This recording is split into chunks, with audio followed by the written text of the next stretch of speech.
So this is me trying to do a quick video demonstration of how to get the best out of colouring pencils. It's something I get asked a lot, and although I feel very much like I'm a complete beginner myself, or at least a learning beginner myself, I like to be able to pass on the things I've learned to make it less frustrating for other people. So what I have here is I've had a I'm going to zoom out so you can see what I'm doing. This is a Johanna Batsford colouring page which I've got the book of, and what I've actually done is I've copied it onto some cartridge paper. The reason I've done that is I tried to do this video tutorial using the page paper that the book is printed on, and I found it really frustrating because it's a fairly poor quality wood pulp paper, and it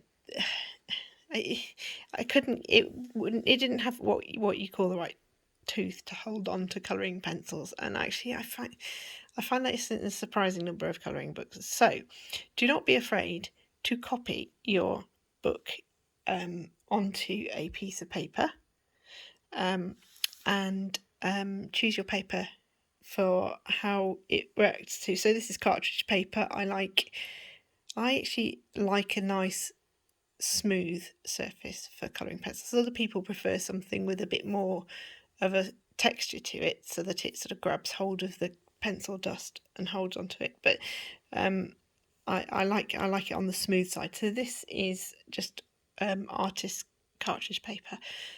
So that's first tip number one. If you want to do colouring, the actual paper that the book is in the book might not actually be your best friend to get the best out of your colouring pencils. So the next thing is about the pencils. So normally I use these ones. These are Faber-Castell Polychromos pencils, and they are quite pricey. However, they do blend beautifully, and they've got lovely vivid pigment colours in them. So, and you can use them right down to the stub. As you can see, I've got stub holders here as well for when my pencils get really short. I can carry on using them. But if you're not in the market for really expensive pencils, that's fine too, because up until I started using these, I got on really quite well with ordinary bog standard WH Smith Artist blendable pencils.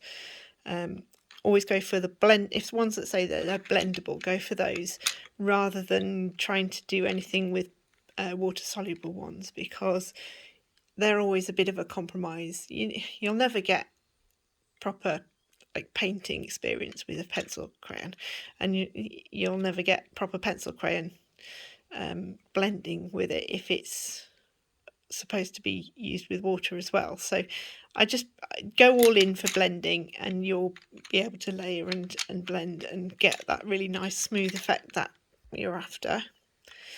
So I've got a handful. I just picked up a handful of colours that I thought might be useful for doing leaves, because this is a kind of leafy print. I've got various different colours of green.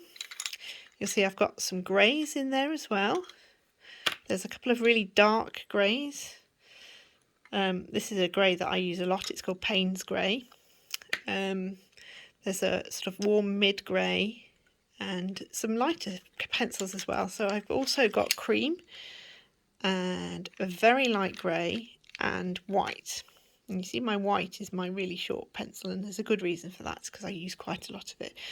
You can use it for all sorts of things. You can use it for laying down highlights. You can use it for modifying the colour of pencils. You can also even use it just for burnishing over the top to get a really nice smooth finish. But hopefully that will become apparent.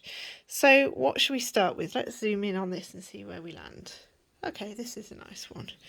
We'll start with this leaf here. So your first job is to decide where your light is coming from, and if you want to get a really nice result over your entire picture, is to try and think about using the same light direction on the whole piece, and then everything will hang together nicely. All your shadows will be in the right place, and you'll have a real sort of sense of depth in what you're colouring. So see how that leaf is sort of turned over a little bit there. I think I'm going to make use of that. I'm going to make all my light come from that top direction there. So that means that there's going to be a shadow cast on that leaf from where it's turned over. And also, if you look at some of the other leaves, that's going to be in that bit there is going to be in highlight if the light's coming that way. Just think about where the light's going to fall and where the shadows might be, and that'll sort of grow as you get going. You don't have to kind of have an immediate plan for everything. You can just sort of start going and see how it goes. This is me doing my Bob Ross. Okay, so. We'll just see how this goes. I'm happy little leaves here. I'm going to start with this, which is a kind of very bright yellowy, greeny colour. Citron, I think I'd call it. So I'm going to say the back of that turnover there is going to be in highlight. So we'll pop a bit of that down, just a little bit. And I'm going to lay down a base of this nice yellow here. And see, I'm not really pressing very hard at this point. I'm just laying down some pigment, and well, you might press a bit firmer later on. But to begin with, you don't want to be pressing too hard. You're looking to layer up the colours rather than kind of bash them all in like as a big single layer. So this is where I'm going to get my my white on the job, and I don't really want there to be too much pigment build up on this bit because I want it to be in highlight. So I'm going to put some white over there. You won't see it, but what that does is it stops any other pigment getting in there while you're working. It almost sort of blocks the pores. If you think about the surface of the paper being kind of porous, it kind of almost like blocks it off and stops it from getting sort of filled up with other colours. And that way, if you put white down or a light colour down first, and you go over with the white, then you're pretty confident. You can be pretty confident then that can stay as a highlight, and you're not going to lose your highlight in a sort of muddiness. Right, next colour. I think we'll go for a nice mid green. That's not very sharp, so let's get that. Where's my sharpener gone? There we go. It's worth getting a proper pencil sharpener for the pencils that you've got. So this isn't actually a Faber. This is a Faber-Castell one, and it's got one specifically for coloured pencils. On a word on sharpening, keep them nice and sharp. Try not to drop them on the floor, and then you won't get the broken lead thing, which is really annoying.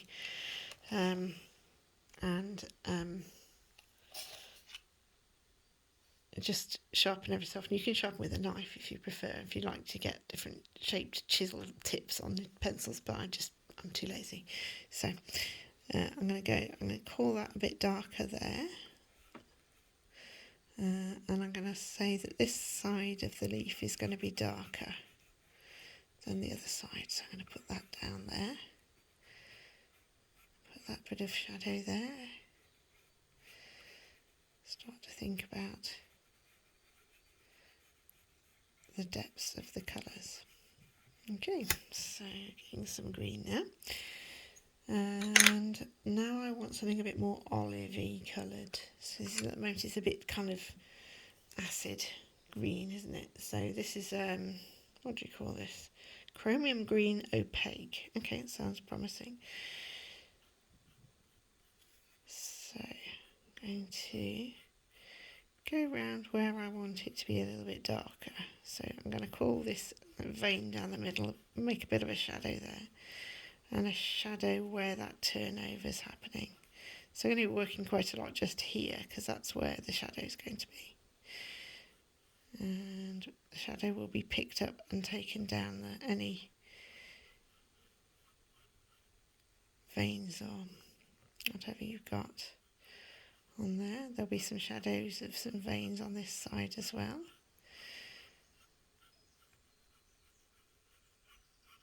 Still not pressing hard. Okay.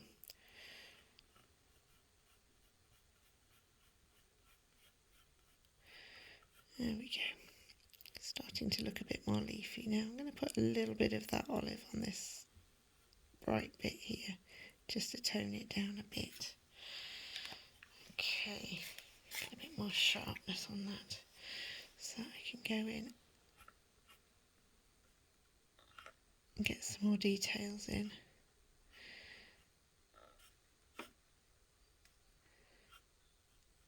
If you want details, you're going to need to keep your pencil sharp. It's not always, you don't always want a sharp pencil. Sometimes if you're laying down a lot of pencil, you end up, you hold it like this. Oh, my computer stopped showing the screen now. It's not helpful. If you're putting down a lot of colour, hold your pencil sideways and just shade like that using the kind of the long bit of the colour, and that will get you a lot of pigment down quickly. Okay, so next, now we really do want to work into the shadow, so I'm going to get my Payne's Grey here, which I'm now going to sharpen because we've got a really quite a small shape here. It's only, I don't know if you can see from the camera, but it's literally only about 3 centimetres tall, this leaf, so that is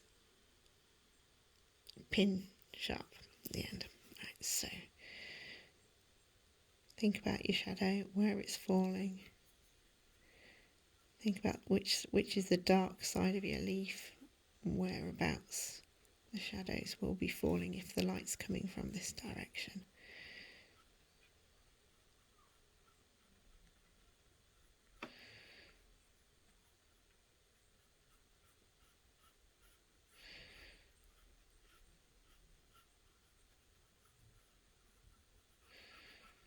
A lot of this is about just slowing down, you know, just thinking, hang on a minute,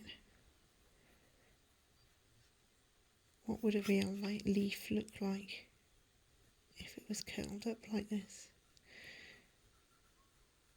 It's difficult with colouring books because obviously you haven't got a source to look at. Normally when I'm doing a portrait or something like that, I've got the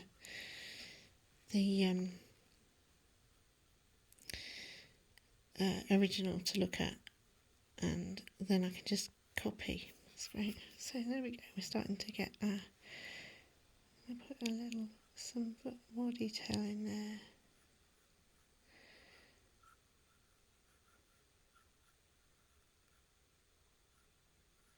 Really fine lines going down there. Okay, there we go. Starting to look a bit leafy. Get a bit more of a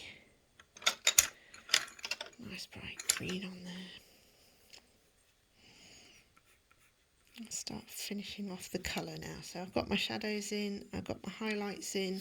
I want to finish off, get it to the colour that I want it to be, and then I'll go back over any details that I've got lost. I think I want it just a bit brighter green wise all over, but I do want it to be darker on this side.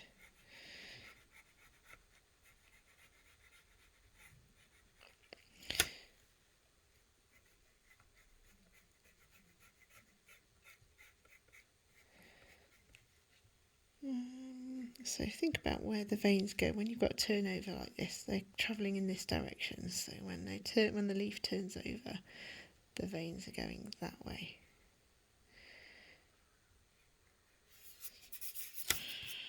So if you want to add any more of those, that's fine.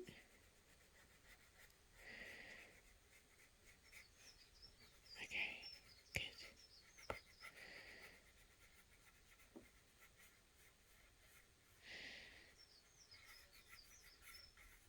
There's a limit to how much detail you're going to get in a leaf this small. But we're getting there, and I'll put a little bit more shadow in this side because I want this leaf to be sort of get that feeling of standing up slightly. So a little bit more dark green down here. And you get over the other side and get back to our olive colour again, just to tone it down so it doesn't look quite so vivid.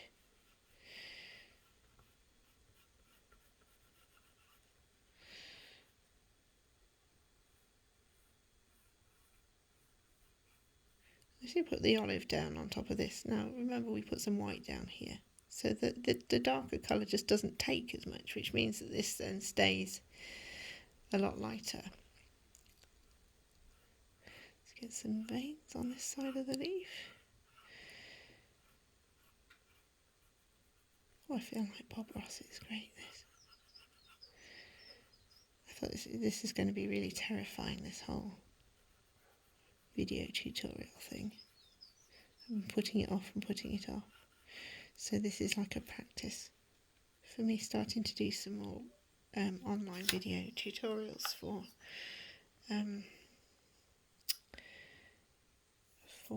embroidery. So finally, what have I got here? It's a nice pine green, it's calling itself. Oh, that's not very sharp either, is it? It lacks with my sharpenings.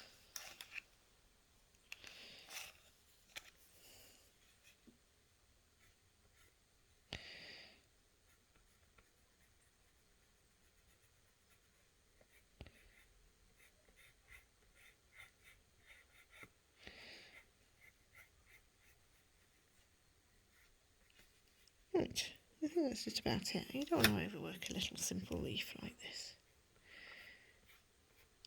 After all, it's supposed to be fun, right? I'm going to go back now to this colour, which is cream. It's a kind of yellowy cream. It looks more yellow than it is on the picture, but it comes out when you draw with it. It comes out sort of a fairly translucent colour. So you can kind of see, you can still see your pencil marks on there, and it's still, you know, there's still a bit of room for. And then what I'm doing here is I'm putting this translucent colour over the top in the same way as you put translucent powder over the top of makeup. Again, just like to reiterate, I don't wear makeup, but it's the same sort of idea. And this is called burnishing. And what you're doing is pushing all of that lovely colour down into the paper, and you get a really smooth finish. Same up here.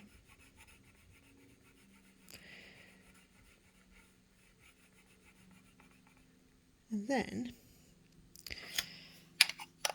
the only last thing to do, I've got my really dark blue here.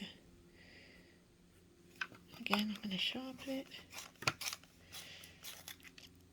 Oh dear, it's got one of those leads that breaks. Don't do that to me. Not only has it done that, but it's also locked up my sharpener, so I can't sharpen it. There we go. I'm now covered in pencil sharpenings. I'd like you to just imagine me now sitting here doing a video with a pile of pencil sharpenings in my lap. And a pencil that's going to refuse to sharpen on me. I think we just have to go with the whole outtakes thing, because I'm not sure video editing is in my skill set. Right, there we go. Sharpened it. So this is called Indigo, this colour, and it's a really nice deep blue that you can use just for deepening those shadows that you want to deepen, and that will give it a nice 3D look.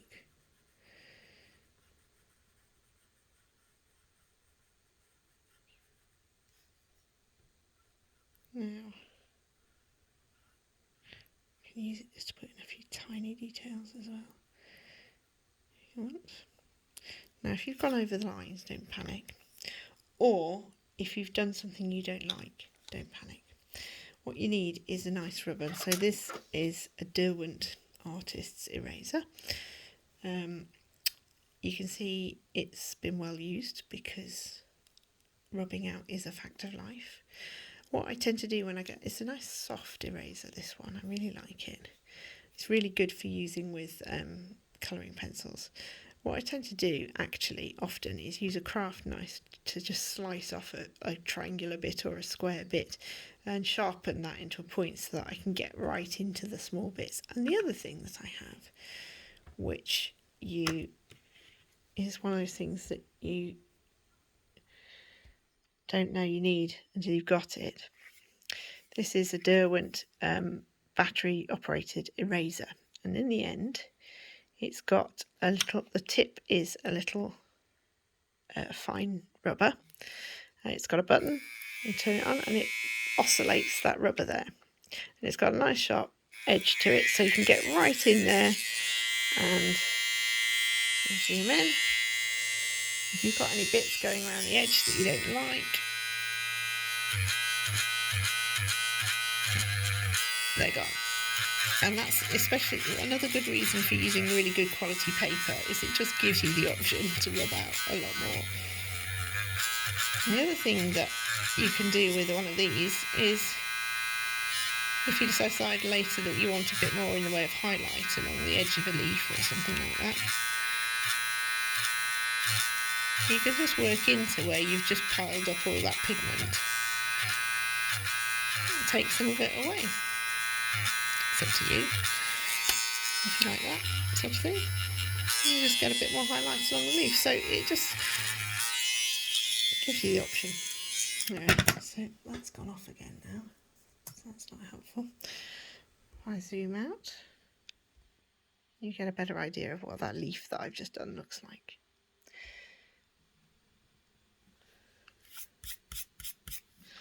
I hope that was interesting, useful, and you enjoy your colouring.